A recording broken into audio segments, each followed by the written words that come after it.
Good morning all, welcome to the channel get mechanical. ये हमारा strength of material का 10th lecture है। इस लेक्चर में हम पढ़ेंगे bending moment and share force diagram. तो सबसे पहले हम डिस्कस करते हैं शेयर फोर्स में मतलब कैसे लेते हैं, किस कंडीशन में लेते हैं। Shear force at a section is the summation of all the transverse forces either to the left of the section और to the right of the section. इसका मतलब है, हम आगे भी इसको डिस्कस करेंगे, मैं आपको बस ऐसी बेसिक आइडिया आपको दे देता हूँ। समझ लो कोई भी हमारा सेक्शन है, तो समझ लो हम इसकी बात कर रहे हैं इस सेक्शन के, तो या तो हम सारे ट्रांसफर्स फोर्सेस जो भी हैं उसका समेशन करेंगे, या इस सेक्शन का करेंगे या इस तरफ का करेंगे, कोई भी एक साइड का करेंगे, दोनों साइड का नहीं करना है। या इधर से हम लेते हैं लेफ्ट टू राइट चलेंगे इस सेक्शन तक, या फिर राइट से लेफ्ट चलेंगे इस सेक्शन तक। अगर इसके हम साइन कन्वेंशन की बात करेंगे तो शेयर फोर्स को हम पॉजिटिव तब लेते हैं जब resultant of all the transverse force to the left of the section is upwards, या फिर resultant of transverse force to the right of the section is downwards. मैं ये भी आपको समझा देता हूँ। ये है, अब हमारा एक फोर्स लग रहा है ट्रांसफर्स फोर्स आर, ये अभी इस सेक्शन के लेफ्ट में है, तो इसका आपका डायरेक्शन क्या है, अपवर्ड्स है। इसका रिजल्टेंट अभी अपवर्ड्स है, तो अपवर्ड्स है, इसका मतलब क्या है, हम इस शेयर फोर्स को हम पॉजिटिव लेंगे। और ये लेफ्ट में है, अगर हम लेफ्ट में हमारा आर, यहाँ राइट में हमारा आर होता है इसके, तो ये हमारा नेगेटिव होता। लेफ्ट में अपवर्ड्स मतलब पॉजिटिव होता है, और राइट में अपवर्ड्स मतलब नेगेटिव होता है, क्योंकि हमने यहाँ लिखा है ना, resultant of all the transverse force to the right of the section is downwards. अगर डाउनवर्ड्स है तब पॉजिटिव है राइट साइड में, अगर ये आर हमारा नीचे होता तब ये राइट साइड वाला पॉजिटिव होता। और हमारा जैसे आर यहाँ पर अपवर्ड्स है इसका डायरेक्शन, तो ये यहाँ पर पॉजिटिव है, और राइट साइड वाला अगर डाउनवर्ड्स होता तब ये पॉजिटिव होता। इसके अपोजिट कुछ भी होता है तो नेगेटिव है।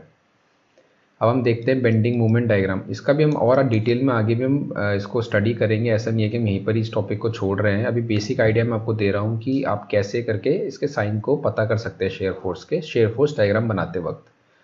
अब हम बेंडिंग मोमेंट के बारे में देखते हैं कि बेंडिंग मोमेंट को कैसे हम साइन देते हैं, कैसे इसका रिजल्टेंट निकालते हैं। तो बेंडिंग मोमेंट क्या होता है, resultant of the moment about the section due to transverse forces either to the left of the section और to the right of the section. इसमें भी सेम है, कोई भी सेक्शन है, या तो हम इसके लेफ्ट वाले पोर्शन का लेंगे बेंडिंग मोमेंट, या हम राइट वाले का लेंगे, दोनों का नहीं लेना है, लेफ्ट और राइट। और ये भी हम रिजल्टेंट लेंगे, और इसमें भी साइन कन्वेंशन है। साइन कन्वेंशन बहुत इंपॉर्टेंट है। सैगिंग जब भी होती है तो हम उसको पॉजिटिव मानते हैं, और हॉकिंग जब भी होती है उसको हम नेगेटिव मानते हैं। अब देखिए, अब सैगिंग कैसे होएगी। समझ लो ये बॉडी है, इसमें हमने फोर्स लगाया यहाँ पर आर, तो ये बॉडी कुछ ऐसे करके डिफॉर्म होएगी।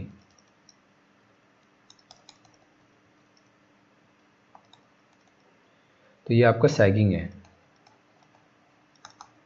तो जब भी आपका अपवर्ड डायरेक्शन में फोर्स लग रहा है, लेफ्ट साइड से राइट साइड से कैसे भी है, तो ये आपका हमेशा सैगिंग देगा। यहाँ पर भी देखिए आर आप ऐसे लगाएंगे तो ऐसी सैगिंग ही होएगी, तो ये भी आपका पॉजिटिव ही देगा। तो जो भी हमारा बेंडिंग मूवमेंट का साइन है वो सैगिंग में पॉजिटिव है। मतलब आपका फोर्स अगर अपवर्ड्स है, एक तरीके से मोटा मोटा ये है कि अगर आपका फोर्स अपवर्ड्स है तो आपका पॉजिटिव बेंडिंग मोमेंट होगा, फोर्स डाउनवर्ड्स है तो नेगेटिव बेंडिंग मोमेंट होगा। आगे हम डिस्कस करते हैं relationship between shear force and bending moment. ये बहुत इंपॉर्टेंट रिलेशन है। जैसे शेयर फोर्स एक तरीके से बेंडिंग मोमेंट डायग्राम के स्लोप के बराबर होता है। जैसे ये बेंडिंग मोमेंट डायग्राम का स्लोप हुआ, ये इक्वल होता है हमारे शेयर फोर्स के। मतलब शेयर फोर्स, बेंडिंग मोमेंट को निकालने के लिए हम शेयर फोर्स को अगर इंटीग्रेट करेंगे तो हमारी बेंडिंग मोमेंट निकल जाएगा। हम इसको इस तरीके से भी लिख सकते हैं। और भी अगर हम देखें तो अगर हम देखेंगे कि अगर हमारा यूनिफॉर्मली डिस्ट्रीब्यूटेड वेट भी लगा है, उसका डिग्री अगर n है, तो शेयर फोर्स उसको इंटीग्रेट करके मिलता है, उसकी डिग्री n+1 होगी। शेयर फोर्स को इंटीग्रेट करेंगे तो हमें बेंडिंग मोमेंट मिलेगा, जैसे हमने यहाँ देखा। तो इसकी डिग्री फिर से बढ़ जाएगी इंटीग्रेशन में, आपको पता है कि डिग्री बढ़ती है। जैसे इंटीग्रेशन ऑफ एक्स की पावर एन डी एक्स क्या होता है, एक्स की power n plus one upon n plus one. तो एन प्लस वन होगी ना, इसकी डिग्री प्लस वन हुई है, तो सिमिलरली यहाँ पर भी डिग्री एन प्लस वन से एन प्लस टू होगी। डिस्प्लेसमेंट में डिग्री दो बढ़ती है, क्योंकि अगर आप आगे भी पढ़ेंगे, मैं आपको अभी भी आइडिया देता हूँ। ये होता है हमारा इक्वेशन, इसमें देखिए दो बार इंटीग्रेट करना पड़ेगा मोमेंट को, दो बार इंटीग्रेट करेंगे तो प्लस टू होएगी, डबल टाइम्स इंटीग्रेशन। तो इसका मतलब है कि जो आपका सिंपली मतलब जो भी आपका वेट लग रहा है यूनिफॉर्मली डिस्ट्रीब्यूटेड वेट, उसकी डिग्री अगर एन है तो शेयर फोर्स की डिग्री आपकी एन प्लस वन होगी, बेंडिंग मोमेंट की डिग्री आपकी एन प्लस टू होगी, डिस्प्लेसमेंट की डिग्री आपकी एन प्लस फोर होगी। और अगर आपको डिस्प्लेसमेंट से बेंडिंग मोमेंट निकालना, आपको दो बार इसको डिफरेंशिएट करना पड़ेगा। बेंडिंग मोमेंट से शेयर फोर्स निकालना है तो इसको डिफरेंशिएट करना पड़ेगा। शेयर फोर्स से आपको अगर यूनिफॉर्मली डिस्ट्रीब्यूटेड वेट निकालना है तो उसको भी आपको डिफरेंशिएट करना पड़ेगा। और आपको ये भी पता होगा कि जैसे कि इसका जो स्लोप होगा बेंडिंग मोमेंट का, वो शेयर फोर्स देगा, इसका जो स्लोप होगा वो आपका यूनिफॉर्मली डिस्ट्रीब्यूटेड वेट देगा, क्योंकि d m by d x आपको स्लोप है और ये आपका शेयर फोर्स दे रहा है, तो इसका स्लोप आपको ये देगा, इसका स्लोप आपको ये देगा। अब आपको एक बहुत इंपॉर्टेंट है ग्राफिकल अप्रोच, ये आपको दोनों में काम आएगी, बेंडिंग मोमेंट डायग्राम बनाने के टाइम में भी और शेयर फोर्स डायग्राम बनाने के टाइम में, दोनों में काम आएगी और ये बहुत इंपॉर्टेंट है। इसमें आपको क्या करना है, इसमें आपको ग्राफ कैसे बनते हैं, मतलब आपका ग्राफ का ट्रेंड कैसे है, आपको एग्जैक्ट ग्राफ कभी भी आपको गेट में ऐसे पूछेगा नहीं आपको कि ये एग्जैक्ट ग्राफ कैसे है, आपको ये होना चाहिए कि इसका ट्रेंड कैसे है, अपवर्ड्स है, डाउनवर्ड्स है, डाउनवर्ड ओपनिंग है, नेगेटिव स्लोप है, पॉजिटिव स्लोप है, इंक्रीजिंग है, डिक्रीजिंग है, आपसे हमेशा यही पूछा जाएगा। तो जैसे कि अगर हम देखते हैं कि इनके ट्रेंड क्या है, जैसे कि अगर पहला वाला ग्राफ हम देखते हैं, इसमें क्या है कि आपकी पॉजिटिव स्लोप है और कांस्टेंट स्लोप है। पॉजिटिव स्लोप हम कैसे बता रहे हैं, क्योंकि एक्स एक्सिस है जो, अगर हम इससे एंगल बनाते हैं तो ये हमारा एंटी क्लॉकवाइज बन रहा है एंगल। जब भी एंटी क्लॉकवाइज बनता है तो इसका मतलब क्या है कि स्लोप पॉजिटिव है, और स्लोप देखिए कांस्टेंट है, स्लोप चेंज नहीं हो रही है, तो ये पॉजिटिव स्लोप एंड कांस्टेंट का ग्राफ है। दूसरा है ये देखिए हमारा, ये अगर यहाँ से हमारा 90 डिग्री से ऊपर आ रहा है तो हम इसको उल्टा लेंगे एक्स एक्सिस के साथ। जब भी हम क्लॉकवाइज लेते हैं एंगल, अगर हमारा क्लॉकवाइज ले आ रहा है तो नेगेटिव होता है, नेगेटिव स्लोप। तो ये हमारी नेगेटिव स्लोप है, या फिर 90 से ऊपर एंगल है, या फिर एंटी क्लॉकवाइज 90 से कम, क्लॉकवाइज 90 से कम। तो क्लॉकवाइज लिया 90 से कम आया, हमें सबसे पहले देखना है कि एंगल की वैल्यू 90 से कम होनी चाहिए। अगर वो एंगल हमारा एंटी क्लॉकवाइज लिया है तो वो पॉजिटिव होता है, अगर क्लॉकवाइज लिया है तो नेगेटिव होता है, हमें बस ये ध्यान रखना है। तो ये आपका नेगेटिव स्लोप है और कांस्टेंट स्लोप है, देखो पूरी स्लोप की वैल्यू एक ही है।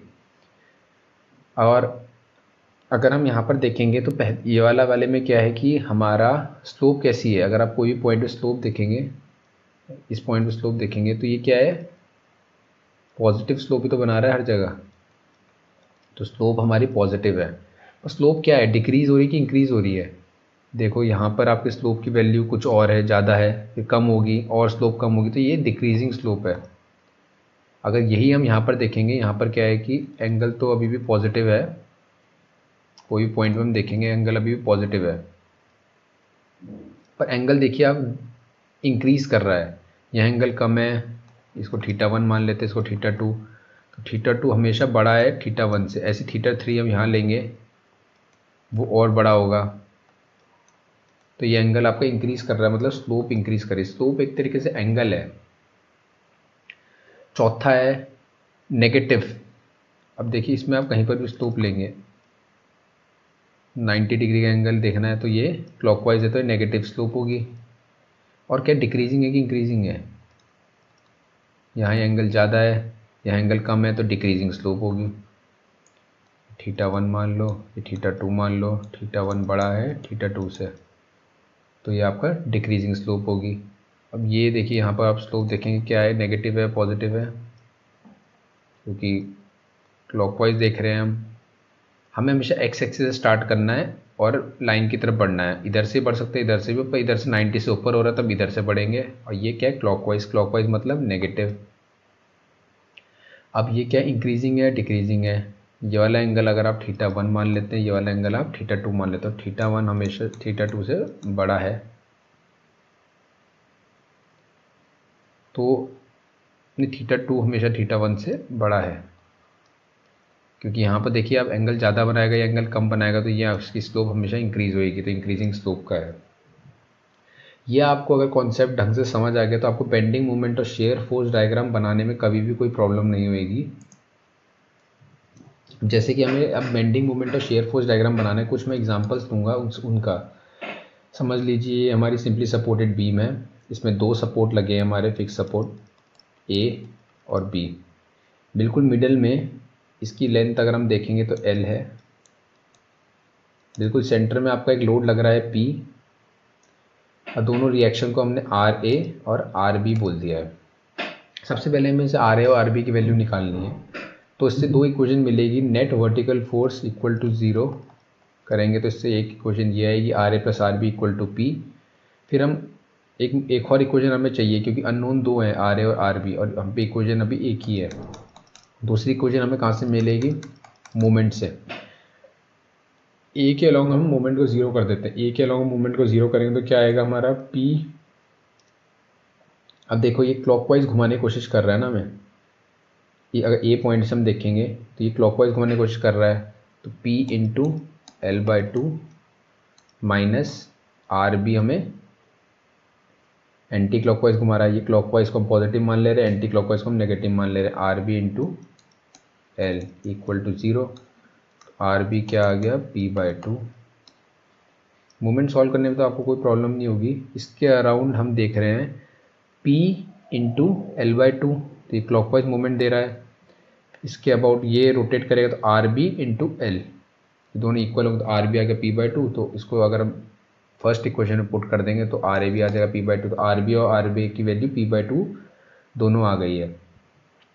अब जैसे कि हमने देखा था shear force diagram, shear force diagram कैसे बनता है, यहाँ पर मैंने बताया था shear force diagram resultant of all the transverse force to the left of the section. अगर अपवर्ड है, पहले लेफ्ट से अगर अपवर्ड है तो पॉजिटिव होता है शेयर फोर्स डायग्राम में। अब देखो इसमें क्या है, अपवर्ड लग रहा है आर ए, क्योंकि पॉजिटिव वैल्यू है हमारी P/2, तो आर ए की वैल्यू हमारी P/2 लग रही है, अपवर्ड लग रही है। मैंने क्या बोला था, लेफ्ट ऑफ द सेक्शन, कोई भी सेक्शन आप ले लो, इसके लेफ्ट में अगर अपवर्ड है, आर ए आपका अपवर्ड लग रहा है तो ये P/2 देगा, तो आपका शेयर फोर्स P/2 हो गया है। अब इसमें देखिए W यूनिफॉर्मली वेट कुछ है ही नहीं, W क्या है, 0 है। तो W को इंटीग्रेट करके, मैंने आपको बताया था कि कैसे होता है। W है ये n डिग्री का है, तो शेयर फोर्स n+1 डिग्री का होता है, इसको इंटीग्रेट करके होता है। तो यहाँ पर आप देखेंगे यहाँ पर कोई W नहीं है, यहाँ पर वो 0 है, तो ये इसको इंटीग्रेट करेंगे, 0 को इंटीग्रेट करके कांस्टेंट आता है ना। आप किसी भी को भी ऐसे इंटीग्रेट करते हैं, कुछ भी वैल्यू नहीं है तो उसके बाद एक कांस्टेंट लगता ही है, तो ये कांस्टेंट रहेगा इसके आगे, कांस्टेंट रहा यहाँ तक। इसके बाद अब डाउनवर्ड से अपवर्ड मैंने बताया था कि पॉजिटिव ले रहे हैं हम लेफ्ट में, तो यहाँ पर पॉजिटिव लिया है। अब ये लेफ्ट से चल रहा हूँ मैं, क्योंकि अभी डाउनवर्ड से तो हम नेगेटिव लेंगे, तो P/2 था पहले प्लस में, माइनस P करेगा तो माइनस P/2 में आ गया।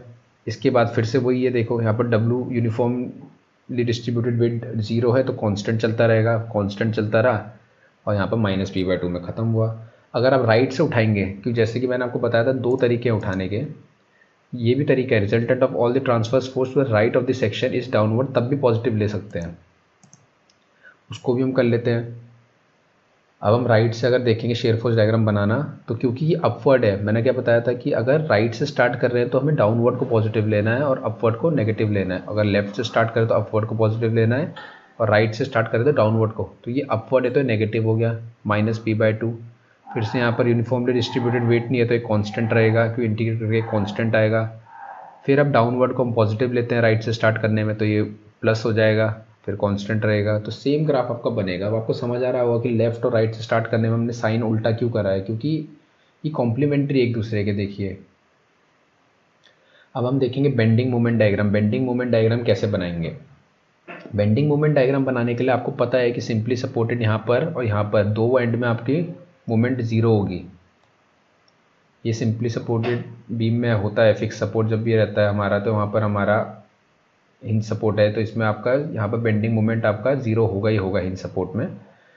अब आप देखिए कि आपका यहाँ बेंडिंग मोमेंट ज़ीरो है, अब आपका आर ए लग रहा है, आर ए फोर्स लगेगा तो बेंडिंग मोमेंट पॉजिटिव होगा नेगेटिव होगा। अब आप देखिए हमें इस वाले ग्राफ को देखना है, इसको इंटीग्रेट करके ही ये ग्राफ बनेगा bending moment, share force diagram को इंटीग्रेट करके बेंडिंग मोमेंट डायग्राम बनेगा। या फिर हम बोल सकते हैं कि इसकी वैल्यू इसकी स्लोप जो होगी बेंडिंग मोमेंट डायग्राम की वो इससे पता लगेगी।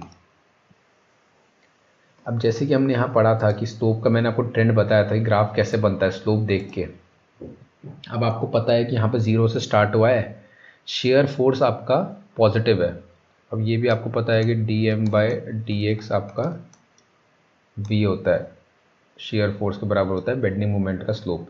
तो ये बेंडिंग मोमेंट का स्लोप आपका शेयर फोर्स के बराबर होता है। तो शेयर फोर्स की वैल्यू क्या है यहाँ पर, पॉजिटिव एंड कांस्टेंट। तो शेयर फोर्स की वैल्यू क्या है, पहले पॉजिटिव एंड कांस्टेंट, मतलब स्लोप, इसकी स्लोप क्या है, पॉजिटिव और कांस्टेंट। तो ये स्लोप पॉजिटिव बनाई है मैंने और कांस्टेंट बनाई है। फिर यहाँ पर क्या आपका शेयर फोर्स क्या है, नेगेटिव एंड कांस्टेंट। तो नेगेटिव एंड कांस्टेंट का ग्राफ भी आपको मैंने बताया था, ये है नेगेटिव स्लोप एंड कांस्टेंट। तो इसके बाद नेगेटिव स्लोप एंड कांस्टेंट आपकी बन जाएगी, स्ट्रेट लाइन बनेगी कि कांस्टेंट स्लोप है। तो और आपको इस पॉइंट में अगर आपको बेंडिंग मोमेंट की वैल्यू निकालनी है वो भी आप आसानी से निकाल सकते हैं, क्योंकि इस पॉइंट में जो बेंडिंग मोमेंट की वैल्यू होगी एट पॉइंट सी बोल देते हैं, वो क्या होगी आपकी RA इंटू L/2 और पॉजिटिव होगी, ग्राफ से भी आपको पता लग रहा है। तो P/2 इंटू L/2 ये हो गया आपका PL/4। बहुत सिंपल क्वेश्चंस हैं, सारे क्वेश्चन ऐसे ही हैं। आप अगर बेसिक आप सब करेक्ट करेंगे तो आपके क्वेश्चन कभी गलत सॉल्व नहीं होंगे। अब हम देख लेते हैं कि अगर हम पे यूनिफॉर्मली डिस्ट्रीब्यूटेड लोड है तो उस लोड को क्या है, इस लोड की वैल्यू आपको दे रखी है W/मीटर है, लेंथ L है, दो सपोर्ट है RA एंड RB। सबसे पहले हम रिएक्शन निकाल देते हैं, RA plus RB equal to W into L, क्योंकि ये पर मीटर में है तो L से मल्टीप्लाई करेंगे तभी पूरा टोटल लोड मिल पाएगा, तो WL होएगा। फिर से मोमेंट अबाउट A ले लेते हैं। मोमेंट अबाउट A लेने में जो भी हमारे सिंपली सब ऐसे यूनिफॉर्मली डिस्ट्रीब्यूटेड लोड होता है, अगर आपको पता होगा उसमें हम कैसे सॉल्व करते हैं, उसको हम कन्वर्ट कर देते हैं ऐसे। इस पूरे लोड को हम एक कंसंट्रेटेड लोड मान सकते हैं बीच में, जिसके लोड की वैल्यू WL है और ये डिस्टेंस है L/2 से, क्योंकि इसको हम पॉइंट लोड या फिर इसका जो सेंटर ऑफ मास होगा यहाँ पर होगा, तो उसको हम ऐसे भी अज्यूम कर सकते हैं। तो इसको भी हम मोमेंट अबाउट अगर A लेंगे तो क्या होगा, WL इंटू L/2, इसके अबाउट हम मोमेंट ले रहे हैं, equal to RB into L, ये पूरी लेंथ L है, तो इससे RB की वैल्यू WL/2 आ जाएगी। सिमिलरली इस इक्वेशन में पुट करेंगे तो RA की वैल्यू WL/2 आएगी। अब शेयर फोर्स डायग्राम अगर हमें बनाना है, अब यहाँ पर देखिए ज़ीरो नहीं है, यहाँ पर एक वैल्यू है W, और आपको पता है RA की वैल्यू WL/2 है, तो आपका ग्राफ यहाँ से स्टार्ट होएगा और अपवर्ड की साइड में तो पॉजिटिव होगा। अब आपका जो ये इसका डायरेक्शन तो नीचे होगा, वेट है क्योंकि, तो आपको इसको इंटीग्रेट करना है, जो कि वैल्यू क्या है आपकी नेगेटिव, जो आपका यूनिफॉर्मली डिस्ट्रीब्यूटेड ये लोड है, जैसे मैंने आपको बताया था dm/dx आपका v होता है, ऐसे ही आपका dv/dx आपका w होता है। तो w की वैल्यू अभी क्या है आपकी, नेगेटिव एंड कांस्टेंट है।